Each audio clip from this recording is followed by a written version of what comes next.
শেষ ইচ্ছা পূরণে ব্যতিক্রমী শেষ যাত্রা। কান্না নয়, ব্যান্ড বাজিয়ে বাজি ফাটিয়ে ঠাকুমার বিদায়। ৭৬ বছর বয়সী ক্যালিন্দিস মালের মৃত্যু হলেও তার শেষ যাত্রা ছিল একেবারে অন্যরকম। জীবিত অবস্থায় তিনি বলে গিয়েছিলেন মৃত্যুর পর যেন কেউ কান্না না করে, বরং আনন্দের মধ্যেই তাকে বিদায় দেওয়া হয়। ঠাকুমার সে ইচ্ছে পূরণে নাতি নাতৃরা ব্যান্ড বাজিয়ে ও বাজি ফাটিয়ে মরদেহকে শ্মশান পর্যন্ত নিয়ে যায়। গ্রামের মানুষজন অবাক হলেও পরিবারের সদস্যরা বলছেন, ঠাকুমার ইচ্ছে পূরণ করতে পেরে আমরা গর্বিত। আজকে ঠাকুমা যে মারা গেছে তার জন্যে যে বাজি বা বাজনা এগুলো আমাদেরকে বলে গিয়েছিল যে আমি হচ্ছে লাজ জামাই হিসেবে আমাকে যে বলে গিয়েছিল যে এইগুলো করিস, তো আমি মারা গেলে আমি একটা আনন্দ পাবো। তো সেই হিসেবে আমরা এই আনন্দ উপভোগ আজকে করেছি। তো এইগুলো করার জন্য আমরা আজকে খুব আনন্দিত।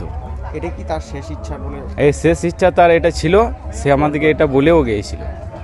কিভাবে আয়োজন করা হয়েছে?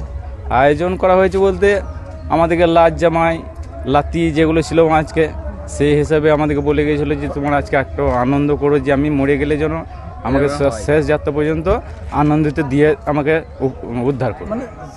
সবাই একসাথে হয়ে? হ্যাঁ, সবাই একসাথে হয়ে। নাতি নাচ জামাই মিলে মোটামুটি আমরা 15-16 জন আছি।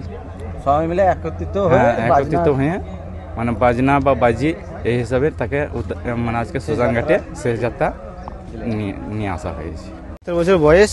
হ্যাঁ, তো আমাদের এটা আগে থাকতে ভাবনা ছিল যে হ্যাঁ, যে ঠাকুমা মারা গেলে সবাই মিলে আনন্দ করব।